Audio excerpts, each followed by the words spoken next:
मेरे प्रिय मित्रों, एक बार फिर से मेरा प्यार भरा नमस्कार। आज आपके समक्ष वापस आने के लिए परमेश्वर ने जो मुझे ये अवसर दिया, इसलिए मैं उसका धन्यवाद देता हूं। जिस तरह पिछले वीडियो में मैंने बताया था कि कई बच्चों के रिजल्ट्स आ गए हैं, तो जिनके 12वीं कक्षा के रिजल्ट आए हैं उनके घर में जरूर एक भगदड़ का माहौल होगा। उनके परिजन ये सोच रहे होंगे कि मैं अपने बच्चे को किस हायर स्टडीज में दाखिला दिलवाऊं, और जो बच्चे होंगे वो सोच रहे होंगे कि मैं किस तरह एंट्रेंस एग्जाम को क्लियर करूं। तो इस तरह के कंफ्यूजन पूरे घर में एक ऐसा माहौल बना देता है। तो मैं आज अपने नौजवानों से, परिजनों से कुछ बातें याद दिलाना चाहता हूं। आपको अपने पे भरोसा तो होगा ही, साथ में परमेश्वर पर भी भरोसा कीजिए। परिजनों से मुझे यह बताना है कि आप अपने बच्चे पे भरोसा कीजिए। इंग्लिश में बोलते हैं कि कॉन्फिडेंस होना जरूरी है, लेकिन ओवर कॉन्फिडेंस नहीं होना चाहिए। अगर आप अति आत्मविश्वास से भरपूर हैं तो निश्चित रूप से सफलता नहीं मिलेगी। तो आप अपने पे भरोसा कीजिए और परमेश्वर पे भरोसा कीजिए। परमेश्वर आपके लिए जरूर रास्ता खोलेगा। परमेश्वर ने जब आपको इस दुनिया में भेजा है तो निश्चित रूप से उसका एक उद्देश्य उसके पीछे है। तो आप भरोसा कीजिए अपने परमेश्वर पे और खुद पे, तो निश्चित रूप से आपको विजय प्राप्त होगी। दूसरी बात है, आप प्रार्थना कीजिए। आप कभी किसी विषय में कमजोर होंगे, आप जरा घुटना टेकिए, परमेश्वर के सामने प्रार्थना कीजिए। जरूर परमेश्वर आपके लिए सहायक बन के आएगा। शायद आप अपने स्कूल के टॉपर ही क्यों ना हो, आप जरा घुटना टेकिए, परमेश्वर से उसकी इच्छा पूछिए कि परमेश्वर मेरी इच्छा ये है, लेकिन आपकी इच्छा क्या है, वही मेरे जीवन में पूरी हो पाए।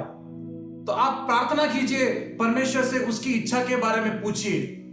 आपके मन की कई इच्छाएं होगी और आपके परिजनों की कई इच्छाएं होगी, लेकिन परमेश्वर की क्या इच्छा है वो पूछिए परमेश्वर से, घुटना टेकिए और प्रार्थना कीजिए।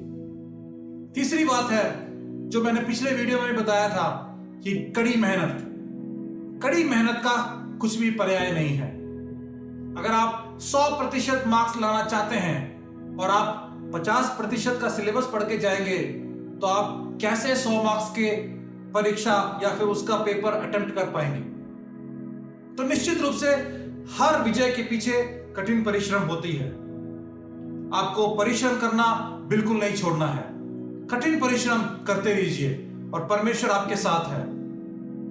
जोशुआ की किताब, बाइबल में जोशुआ की किताब उसकी 10वीं आयत 1 से 15 में एक घटना के बारे में विस्तारण किया गया है।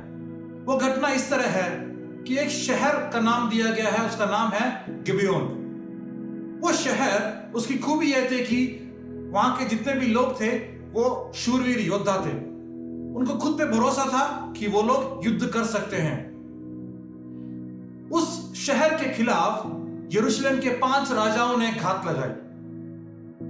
जब गिबेओन के शहर ने यह सुना कि यरूशलेम के राजा उसके खिलाफ घात लगाए हैं, तो उन्होंने जोशुआ से, जो परमेश्वर का दास था, उससे मदद की गुहार लगाई। जोशुआ और उसके योद्धा, उन लोगों ने गिलगाल में पड़ाव डाला हुआ था। जोशुआ ने जैसे ही ये समाचार सुना कि गिबेओन उससे मदद चाहता है, जोशुआ तुरंत अपने योद्धाओं को लेके रवाना हो गया गिबेओन की मदद करने के लिए। जैसे ही जोशुआ अपने योद्धाओं के साथ गिबेओन के लिए रवाना हुआ, परमेश्वर ने उससे बात कहा। परमेश्वर ने उससे बात करी और बोला कि जोशुआ, तुम डरो मत, मैंने शत्रुओं को तुम्हारे हाथ में दे दिया है, वो लोग निश्चित रूप से विजय प्राप्त नहीं कर पाएंगे। तो जोशुआ भरोसे से, कॉन्फिडेंस से भर के वो चला, और वहां पे अगले आयत में ये लिखा है, अगले वर्स में ये लिखा है कि जोशुआ और उसके साथी पूरी रात चलते रहे, और जैसे ही सुबह वो लोग वहां पहुंचे, उन्होंने गिबेओन पे आक्रमण कर दिया और परमेश्वर ने उनको विजय दिलाया। तो यहां पे इस कहानी से या फिर इस घटना से हम लोग क्या सीख ले सकते हैं? गिबेओन शहर जो खुद पे भरोसा था उनको, वहां के सारे शूरवीर योद्धा थे, लेकिन फिर भी उन्होंने परमेश्वर से या परमेश्वर के दास जोशुआ से प्रार्थना करी या मदद की गुहार लगाई। उसके बाद जोशुआ और उसके साथी पूरी रात चलते रहे, कठिन परिश्रम किया उन लोगों ने, और वो लोग अगले दिन यरूशलेम पे आक्रमण करके वो लोग जीत प्राप्त कर पाए। तो इस घटना से हमारे जीवन में या हम लोग अपने जीवन में क्या सीख ले सकते हैं? कॉन्फिडेंस, भरोसा अच्छी बात है, लेकिन साथ में प्रार्थना करें। जिस तरह गिबेयोन ने जोशुआ से मदद की गुहार लगाई, उसी तरह हम लोग भी कॉन्फिडेंट हैं, अच्छी बात है, परमेश्वर से प्रार्थना करें, उससे मदद की गुहार लगाएं। और तीसरी बात, जोशुआ और उसके साथी पूरी रात चले, उसी प्रकार हम लोगों को भी कठिन परिश्रम करना ही पड़ेगा, तभी परमेश्वर हमारे साथ रहेगा और परमेश्वर हमको विजय जरूर दिलाएगा। तो भूलिए नहीं 3 बातें, कॉन्फिडेंस, भरोसा रखिए, प्रार्थना, प्रेयर कीजिए, तीसरा कड़ी मेहनत करें तो परमेश्वर आपको निश्चित रूप से सफलता जरूर दिलाएगा। इस विचार से मैं आपसे विदा लेता हूं। धन्यवाद।